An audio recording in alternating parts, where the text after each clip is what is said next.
দেখুন, আজকে আপনাদের এখানে ডেকেছি মানুষকে সতর্ক করার জন্য। আপনাদের মাধ্যমে জানাতে চাই এই ভাইরাস জলবাহিত।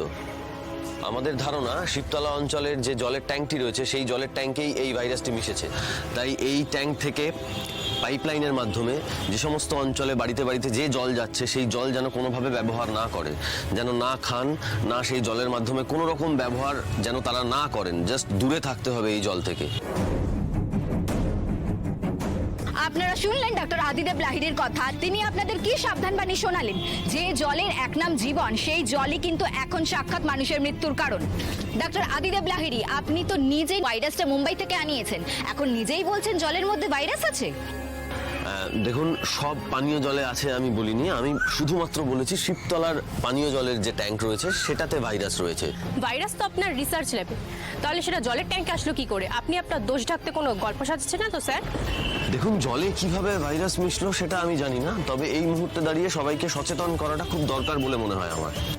জলের মধ্যে যে ভাইরাস আছে তার কি প্রমাণ আছে? মানে কি কোনো টেস্ট হয়েছে? দেখুন, প্রমাণ দেওয়া নেওয়া করে এখন সময় নষ্ট করার মতো সময় আছে বলে আমার মনে হয় না। হ্যাঁ, আমার এখন সব থেকে বেশি যেটা জরুরি সেটা প্রিকশন নেওয়া, সেটাই আমি মানুষকে জানাতে চাই, মানুষ যেন এটা করে। আর আপনাদের বেকাটারা প্রশ্নের উত্তর দেওয়ার সময় তো পালিয়ে যাচ্ছে না, আর আমিও পালিয়ে যাচ্ছি না। এখন শুধু কাজের কথাগুলো হোক। তাহলে কি আপনারা নিজের দায় এড়িয়ে যাচ্ছেন? না, একেবারেই না, দায় এড়াবার কোনো প্রশ্ন আসছে না।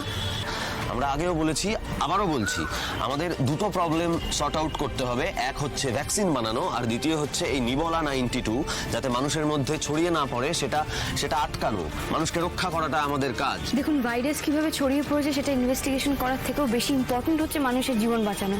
আর স্যারেরা সেই কাজটাই করছেন। আগে তো মানুষ প্রাণে বাঁচুক, তারপর না হয় বাকি কাজ হবে। আপনি একদম ঠিক বলেছেন মিসেস আদিদেব লাহিড়ী, উনি আমার স্ত্রী আনন্দী লাহিড়ী। উনি কি আপনাদের এই লড়াইয়ের সহযোদ্ধা? উনি শুধুমাত্র আমাদের সহযোদ্ধা নয়, উনি অনেক ক্ষেত্রেই আমাদের মুশকিল আসান।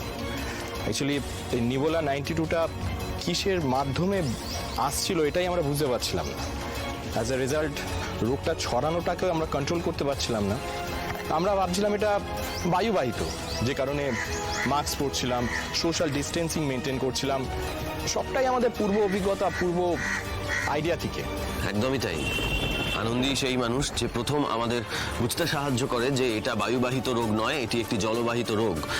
আর ভবিষ্যতে এই এই এই এই রোগ আটকাতে ও আমাদের 100% সাহায্য করবে। Thank you Anandi. Sir please, আমি একা কিছু করিনি। আপনি, মা, আমি, ভবতোষ স্যার, অপূর্বদা, আমরা সবাই মিলে খুঁজেছি বলেই তো জানতে পেরেছি। তাই আমার মনে হয় না যে এই কাজটার জন্য ক্রেডিট মানে একা কারোর পাওয়া উচিত। দেখুন, এই রোগের নির্মূল আপনারাই করতে পারেন।